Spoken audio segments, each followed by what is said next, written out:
Let it go. The things that have happened in the past, the things that are not happening right now, let it go. If you want to be free, stop locking yourself into the prison of your past. If you want to see the light, stop holding yourself in the darkness of your past. If you really want to move on, release the heavy weight from your back. If you don't want them to win, let it go. Move on and create your best life. You would never allow a thief to enter your home and live there rent free. So why do you allow thoughts that steal your joy to enter and live inside your mind? Let it go. Had a moment of confrontation? Let it go. Don't allow it to live in your mind, stealing the joy from the rest of your day. Someone did you wrong? Let it go. They will drain more of your life if you allow them to invade your mind like a virus, which will only affect the quality of your life in every other area. The best revenge is always moving on, letting go. Showing your ego is brave enough to let go. Showing you are strong enough to enjoy your life, to live your life fully. Regardless of what happens or who is not doing the right thing by you, let them have their accident somewhere else. Life has not gone as planned. It does not for anyone. Move on. Focus on the good. Those who live amazing lives have not got lucky. When the things don't work out, they move on quickly and focus on the next positive. They drop the negative like a hot potato and focus on what they can do today to get in a better state. They don't seek sympathy from family and friends. They focus on what is good in their life and let go of the negatives. Don't cheat on your future with your past. It's over. Commit to your future and it will be a strong, healthy one. If you don't let go of your past, your future will suffer. Understand this very important fact. You are the one who suffers most when you hold on to resentments, when you seek for revenge. You are the one who wins when you do let go. Richard Carlson once said, "The key to a good life is this. If you are not going to talk about something during the last hour of your life, then don't make it to a top priority during your lifetime." Maybe you should all take that advice. Your ego will tell you, once everything is perfect, then I will be happy. But your soul knows the truth. Be happy, then everything is perfect. No, life circumstances will not be perfect, but if you can get into the right space, you can then get to the understanding that everything happens for a reason, and be at peace with that. So be happy, do whatever it takes to find your happy. Not because everything is good, but because you see the good in everything. Not because every circumstance is a miracle, but because you see the miracle in life itself. Albert Einstein once said, "There is only two ways to live your life. One is as tough nothing is a miracle, and the other is as tough everything is." I know which space I want to live in. What about you?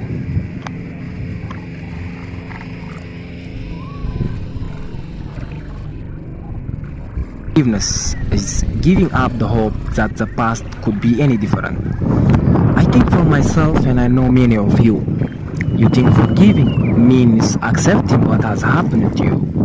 Well, it's accepting that it has happened to you, not accepting that it was okay for it to happen. It is accepting that it has happened and now what do I do about it?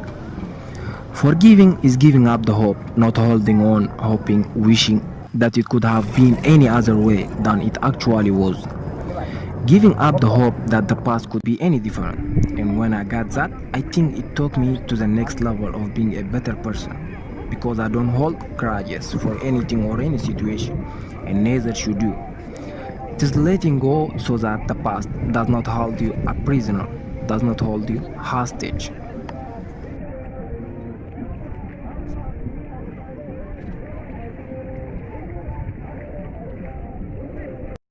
Yes, that's the story of two monks on a pilgrimage, and they come across. In a village, they come across a young 17-year-old girl with a long kimono, trying to cross a very muddy road, but she is not daring to step into the mud. So one monk picks her up, carries her across the road through the mud, puts her down, and so the monks walk on slyness for another 4 or 5 hours.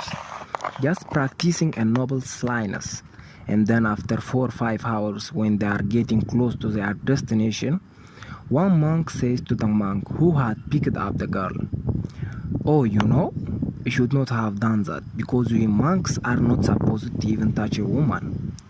So you really should not have picked up that girl. You are not supposed to do that.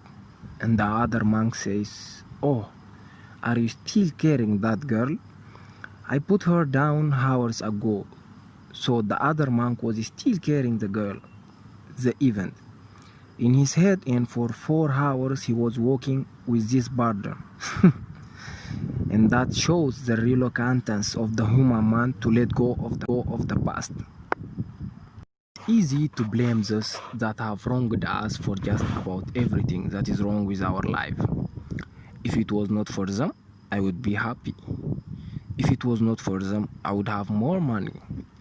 If they did not do this, I would be where I want to be.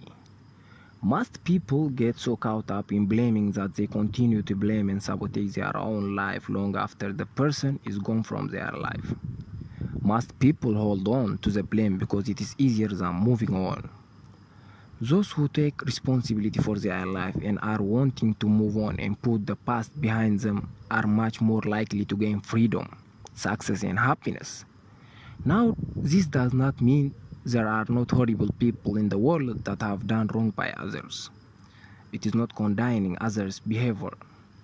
It is taking back the power they have from you when you are the one who's suffering long after they are gone. Who wins if you keep blaming them? Who wins if you move on, forget about them, and create the best life and success you could ever imagine? Who wins if you move on? Who wins if you forget about them? Take back your power. Blame them for what they have done, but don't blame them for what they have not done. Blame them for what they have done, but bless them for making you stronger, for making you better, for showing you exactly what you don't want. You can blame the world for bringing them into your life, but then get grateful for all the lessons it taught you, all the strength it gave you. Know in your heart, if they know better, they would do better. How good does it feel to take that baggage off your shoulders to focus on building your future? What a blessing. Let go. Move forward. Never look back. The best revenge is not taking any revenge. It's simply moving on with your life, creating the best version of yourself.